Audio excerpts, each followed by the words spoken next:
Hola muchachos, soy el profesor Cristian y hoy día vamos a revisar los circuitos de segundo orden. Estos circuitos están basados en una ecuación diferencial de segundo orden como la que muestro a continuación. Entonces anotamos A por la segunda derivada de I con respecto al tiempo, más B por la primera derivada de I con respecto al tiempo, más C por I igualado a X. Cabe señalar que A, B y C son constantes o parámetros del circuito eléctrico. Por lo tanto, en este sentido tendríamos que, según esta estructura, X correspondería directamente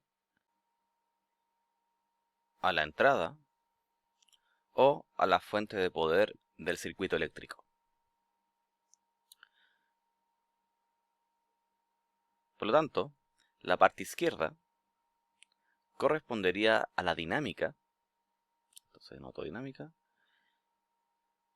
del circuito eléctrico.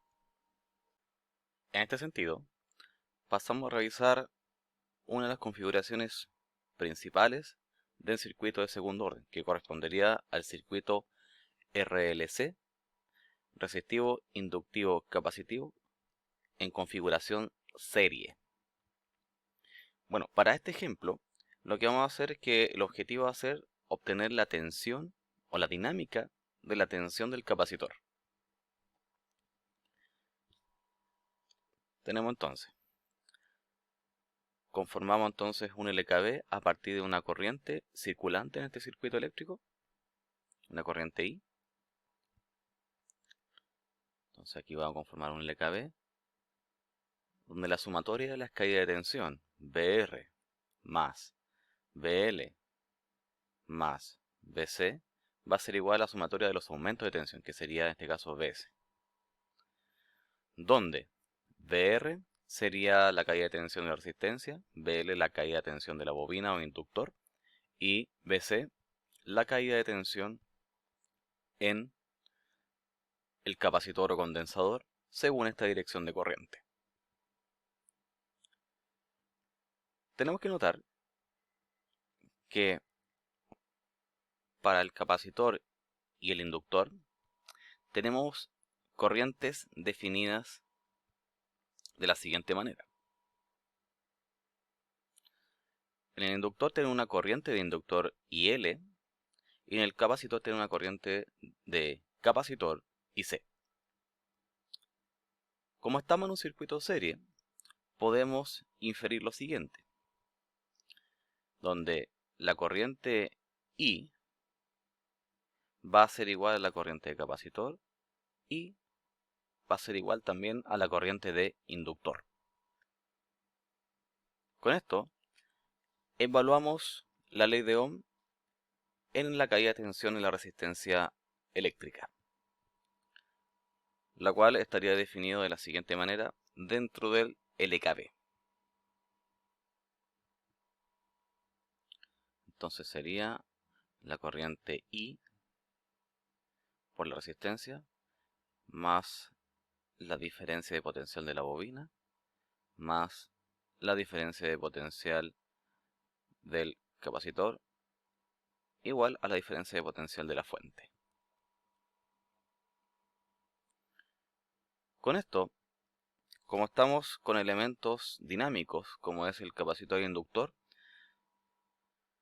se sabe lo siguiente.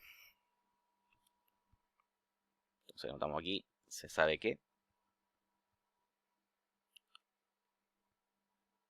la corriente de capacitor será igual a la capacitancia por la razón de cambio de la diferencia potencial del capacitor con respecto al tiempo.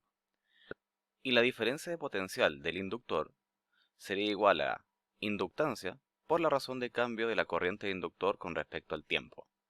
En donde la corriente de capacitor y la tensión de la bobina se evalúa en el LKB como destaco a continuación. En donde se evalúa tanto en la corriente como en la caída de tensión de la bobina. Por lo tanto, pasamos ahora a evaluar estos términos en el LKB definido. El voltaje de la resistencia está definido como el producto entre la corriente por la resistencia.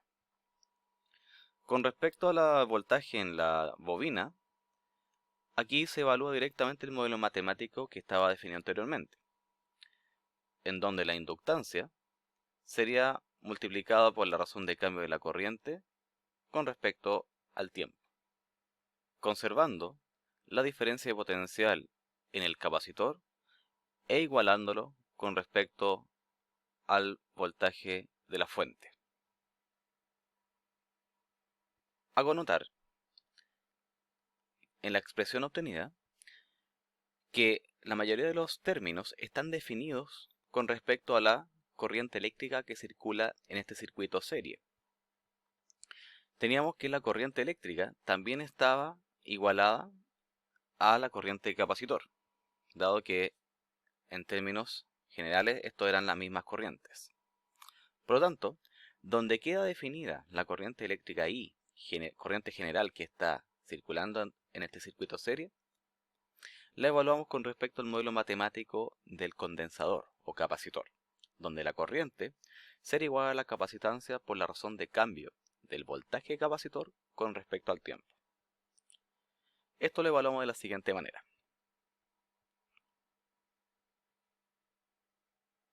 Entonces sería R por C, por la razón de cambio del voltaje capacitor con respecto al tiempo, más la inductancia por la derivada de la razón de cambio de voltaje condensador con respecto al tiempo, multiplicada por la capacitancia, más el voltaje capacitor, igualado al voltaje de la fuente según la expresión anterior.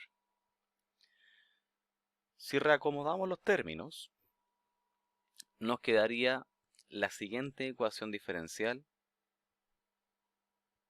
de segundo orden.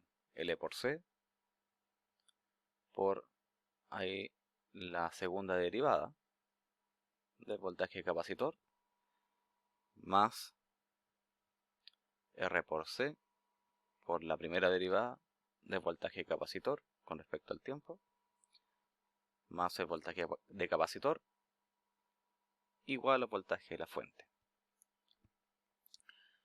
Con esto tenemos ya definida la ecuación diferencial que define este circuito resistivo, inductivo, capacitivo configurado de forma como un circuito serie.